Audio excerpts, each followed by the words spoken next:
My name's LeeAnn Evans. I am a statewide foster care training manager for a private placement agency. I've done licensing for a few years. Before that, I worked for the Department of Family Services for about 10 years.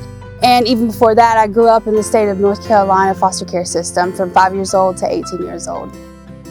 We live in a world where trauma has been normalized. So people learn to deal with it because they haven't been taught healthy ways to overcome it. And so we've gotten stuck. And I kind of want to shake that foundation and lay down a new one that says, nope, you deserve whatever happened to you was not okay, and you deserve more than that.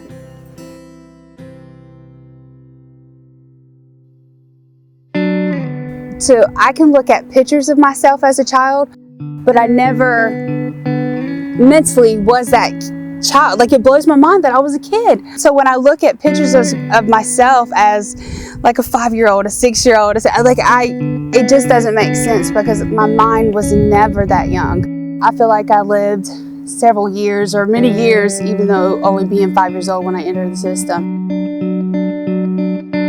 I was a product of rape. My biological father raped his stepdaughter, and I was born.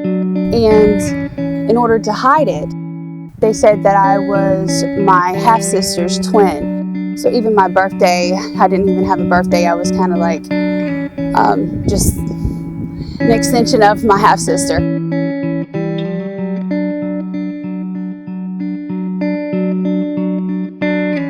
I kept everything to myself. I wasn't allowed to feel, because where I came from, to feel made you vulnerable. So I became very, introverted. I relied only on myself. I didn't trust anybody to talk. So before even going into the foster care system, I have lived many lifetimes and knew too much stuff that I shouldn't have known.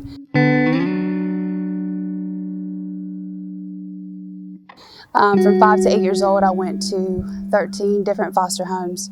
My sister and I were separated when we were 8 years old.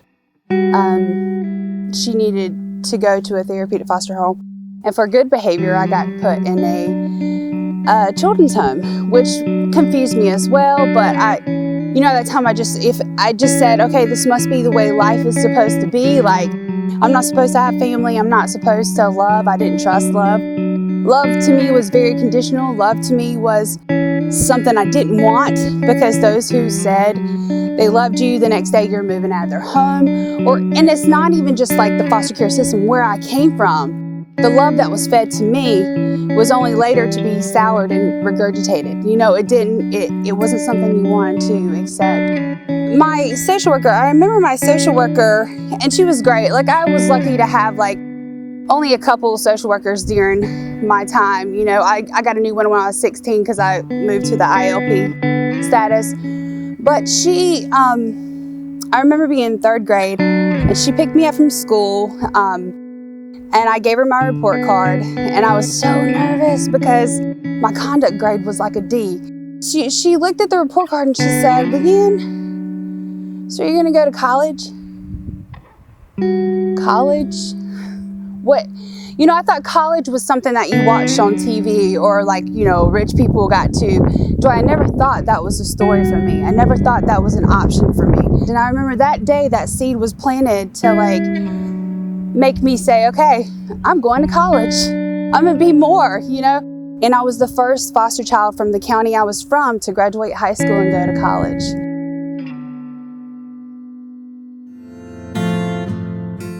My purpose now is to enlighten everyone, to share my story, to maybe help our foster kids, and not even the foster kids, those who are adults who are my age now, looking for healing, looking for an answer to why they may think the way they do or respond the way they do, especially if something has happened to them, to let them know that healing and freedom, it can happen.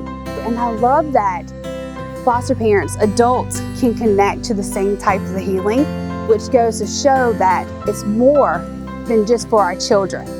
And I was thinking that prevention of child abuse starts with us giving ourselves permission to heal. Because children are going to do as they're told, they're going to do as we do. So if we show them that we can heal, we can take the steps to healing, even though it's sometimes not fun. It was not when I started going through my journey of healing, which I'm still on, it's not fun going back.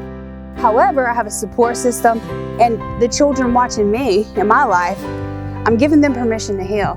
Adults, I'm giving them permission to heal, doing what I can do, to be able to stand in front of the class or the camera in front of Zoom and say, you can do this.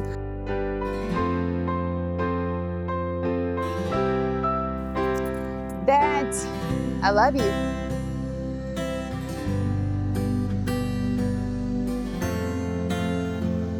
I thought rejection was my name. So I rejected myself. But with the things that I've learned and taught and, pursue healing, I practice going back and telling my younger selves that I love you. Because I learned to reject myself. So that's what I would tell myself. My name's LeeAnn, and you are worth so much more than what you think. Like, you are a light in this dark world. Even though you've seen a lot of the darkness, you are the light. And I know that everything I've been through is not in vain, that it's been turned around with purpose, with good purpose. So I know today I walk in purpose with purpose. I lived most of my life as a survivor, and it took me several years to realize, wait, I'm more than a survivor. Like, I'm an overcomer, I'm a conqueror.